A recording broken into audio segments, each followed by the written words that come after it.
Now we are in Titus chapter 2, verse 9. So Paul's just given instructions to older men, younger men, older women, younger women, Paul has given instructions to, and then he gave instructions to Titus. And now in verse 9, he continues to give instructions specifically to doulos. And this word is translated sometimes bondservants, but a better word really would be to translate as slaves. And in the first century conception of that, which is not often what comes to mind in the English-speaking world now, and we hear the word slave. But in the first century Greco-Roman conception of bond service and slavery, where someone's, pretty much all of one's economic output is to the advantage of another. So that is who he's addressing now as he continues these instructions. So, doulos idiois despotais hupatasesthai en passen euarestus enai me antilegantas. So, reading the New American Standard.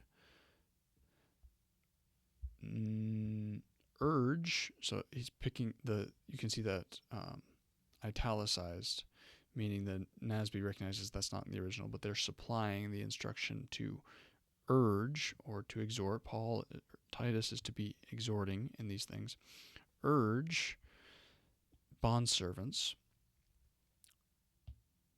to be subject to their own masters in everything, to be well-pleasing, not argumentative. So, doulos, again, we have an accusative, which is why we supply that enai word of to be, which is an infinitive. So you have an accusative subject to the infinitive, urging slaves to be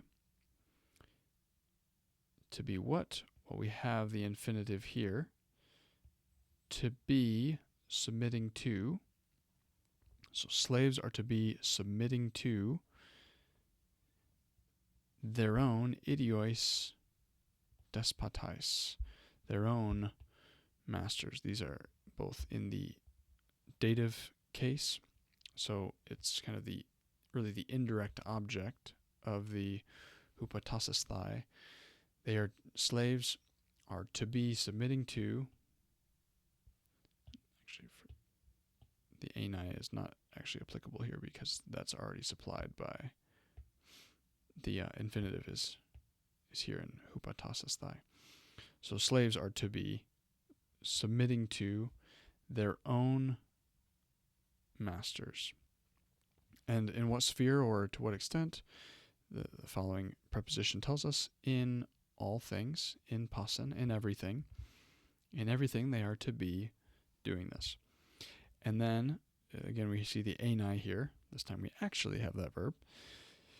To be, and this is what they are to be. They are to be well-pleasing is the way this word's translated. Or pleasing is the most simple. Lunida translates this as, or defines this as pertaining to that which causes someone to be pleased. So a desire to do good service in a way that pleases those that are over them. So to be pleasing, and then so that's positively what they are to be. They are to be submitting, they are to be well-pleasing or simply pleasing, and they are not to be me antilegantas.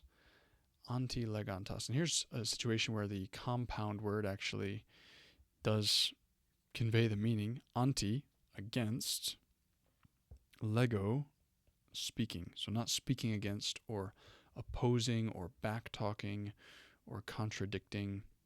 So the opposition of one that just speaks back and constantly grumbles against and talks back to. But they are to not be this towards those that are over them.